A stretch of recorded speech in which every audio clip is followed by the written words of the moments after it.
ये समंदर में बिछाए जाने वाले केबल किसके हैं, ये जानकर आप चौंक जाएंगे। दोस्तों, ये केबल है इंटरनेट का। इंटरनेट समंदर के अंदर से चलता है।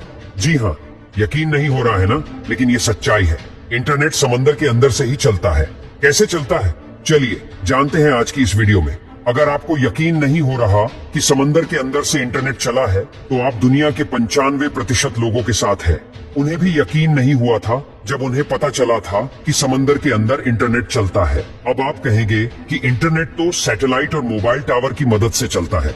सैटेलाइट से सिग्नल आते हैं और मोबाइल टावर उन्हें कैच करके हमारे मोबाइल डिवाइसेस तक पहुंचाते हैं।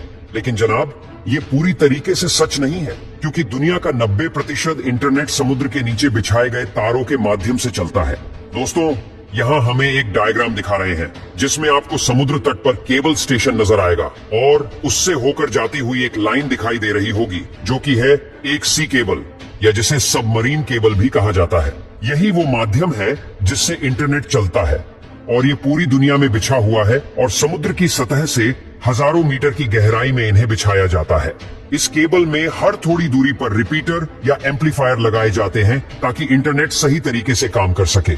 दोस्तों, इंटरनेट को पूरी दुनिया में पहुंचाने के लिए इन सबमरीन केबल्स को समुद्र के अंदर से निकालकर एक देश से दूसरे देश तक बिछाया जाता है। जब आप मोबाइल या कंप्यूटर पर ऑनलाइन कोई गेम खेलते हैं, तो आपके साथ कई और लोग भी जुड़ जाते हैं जो आपसे कोसों दूर रहते हैं, लेकिन आप उनके साथ रियल टाइम में गेम खेल पाते हैं। ऐसा ही कुछ सिस्टम इंटरनेट का है। दुनिया में कई सर्वर्स हैं जिन्हें आपस में जोड़ने के लिए इन सबमरीन केबल्स का सहारा लिया जाता है, और जब ये सर्वर आपस में जुड़ जाते हैं तो इनमें आसानी से डाटा ट्रांसफर होता है और इंटरनेट स्मूथली चलता है। इस पिक्चर में आपको एक एम्पलीफायर दिखाई दे रहा होगा।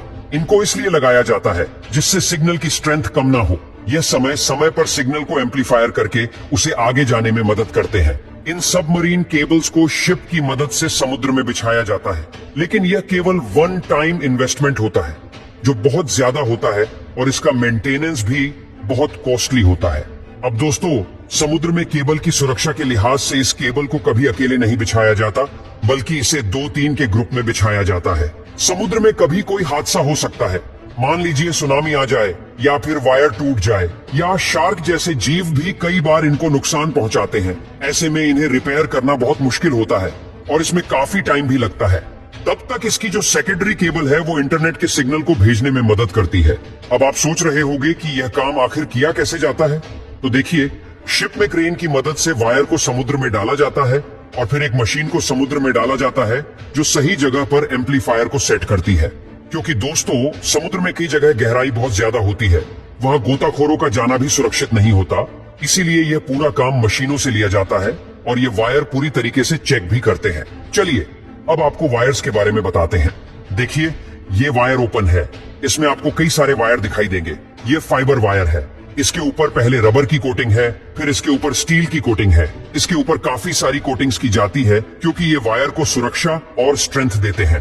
और दोस्तों, ये जो 100 से भी ज्यादा वायर आपको नजर आ रहे हैं, इन्हें ऑप्टिकल फाइबर बोलते हैं और यही वायर इंटरनेट के सिग्नल को लेकर जाते हैं। और ये एक वायर 100 MBPS के डाटा को ट्रांसफर कर सकता है। लेकिन आजकल जो केबल आ रही है वो तो 1000 MBPS 1000 MBPS तक का डाटा ट्रांसफर कर सकती है। दोस्तों, इन्हीं केबल्स से दुनिया के सारे सर्च इंजन का डाटा एक जगह से दूसरी जगह ट्रांसफर होता है। लेकिन इतनी सुरक्षा के बाद भी अगर कभी कोई वायर डैमेज हो जाता है तो फिर गोताखोर समुद्र में जाकर इसे रिपेयर करते हैं।